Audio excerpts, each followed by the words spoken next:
10 citations. Thème: conscience. 1. Le moi, voilà le point noir de la conscience. Arthur Schopenhauer. Arthur Schopenhauer, un philosophe allemand, a dit « Le moi, voilà le point noir de la conscience ». Cette citation souligne l'idée que l'ego, ou le sens de soi, peut être un obstacle à la pleine conscience et à la compréhension de soi-même. En se concentrant trop sur notre propre ego, nous pouvons perdre de vue la réalité et les véritables aspects de notre être. Schopenhauer suggère que pour une conscience plus claire et plus profonde, il est important de transcender l'ego et de chercher à comprendre la réalité au-delà de notre perception de nous-mêmes. 2. La conscience est la mère du vice. Georges Braque. Cette citation de Georges Braque, « La conscience est la mère du vice », peut être interprétée de différentes manières. En général, elle suggère que c'est notre conscience, c'est-à-dire notre capacité à distinguer le bien du mal, qui peut parfois nous pousser à commettre des actes répréhensibles. En d'autres termes, c'est en étant conscients de nos actions que nous pouvons être tentés de transgresser nos propres valeurs morales. Cette phrase souligne le conflit intérieur entre nos désirs et nos principes, entre ce que nous voulons faire et ce que nous savons être juste. 3. La conscience est un trait d'union entre ce qui a été et ce qui sera, un pont jeté entre le passé et l'avenir. Henri Bergson. Henri Bergson, philosophe français du XXe siècle, explique que la conscience humaine est un lien entre le passé et le futur. En d'autres termes, notre conscience nous permet de nous connecter à notre passé, nos expériences et nos souvenirs, tout en nous projetant vers l'avenir, nos aspirations et nos projets. La conscience nous permet de vivre dans le présent en tirant des leçons du passé et en envisageant l'avenir, faisant de nous des êtres capables d'apprendre, d'évoluer et de nous adapter. 4. Je crois que la conscience morale a la forme d'un tribunal. Robert Badinter. Lorsque Robert Badinter affirme que « Je crois que la conscience morale a la forme d'un tribunal », il exprime l'idée que notre conscience, c'est-à-dire notre capacité à distinguer le bien du mal, fonctionne comme un tribunal intérieur qui juge nos actions et nos choix. En d'autres termes, notre conscience agit comme un juge qui évalue nos comportements et décide de leur moralité. Cette citation souligne l'importance de l'éthique personnelle et de la responsabilité individuelle dans nos décisions et nos actes. 5. Ce n'est pas la folie qui est capable de bouleverser le monde, c'est la conscience. Baruch Spinoza.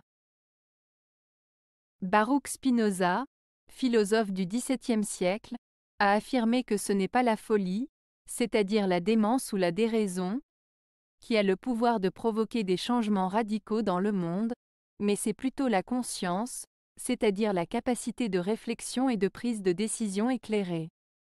Selon lui, c'est en étant pleinement conscients de nos actions, de nos choix et de leurs conséquences que nous pouvons réellement influencer et transformer le monde qui nous entoure. Cette citation met en avant l'importance de l'éveil de la conscience individuelle pour impacter positivement le monde dans lequel nous vivons. 6.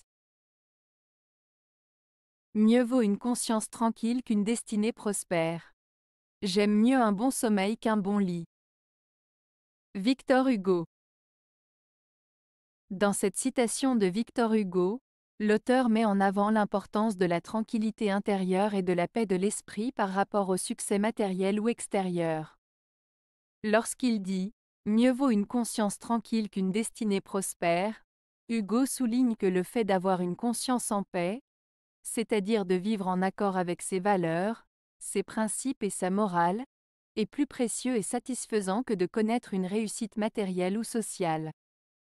En ajoutant « J'aime mieux un bon sommeil qu'un bon lit », il insiste sur le fait qu'il préfère avoir une bonne qualité de repos, de tranquillité intérieure et de sérénité, symbolisée par un bon sommeil, plutôt que de posséder un confort matériel, symbolisé par un bon lit, sans pour autant avoir la paix intérieure. En résumé, cette citation met en avant la valeur de la conscience tranquille, du repos de l'âme et de la sérénité par rapport aux biens matériels ou aux succès extérieurs. 7. Rien ne dompte la conscience de l'homme, car la conscience de l'homme, c'est la pensée de Dieu. Victor Hugo. Victor Hugo exprime dans cette citation l'idée que la conscience de l'homme, c'est-à-dire sa capacité à distinguer le bien du mal et à ressentir des remords en cas de mauvaise action, est quelque chose de très puissant et indomptable. Il suggère que cette conscience est comme la pensée de Dieu, c'est-à-dire qu'elle est en quelque sorte divine, car elle guide l'homme vers la moralité et la justice. En d'autres termes, la conscience humaine est une force intérieure qui ne peut être contrôlée ou manipulée, car elle est en lien direct avec la volonté divine. 8. Le plus grand théâtre de la vertu est la conscience. Cicéron. Cette citation de Cicéron signifie que la conscience, c'est-à-dire notre capacité à distinguer le bien du mal et à se juger soi-même, est le meilleur juge de nos actions et de notre caractère. Elle suggère que la véritable grandeur et noblesse d'une personne se manifeste non pas devant un public ou en public, mais à travers ses actes en privé, guidés par sa propre conscience. En d'autres termes, c'est dans notre intériorité et notre honnêteté envers nous-mêmes que se révèle notre véritable vertu. 9.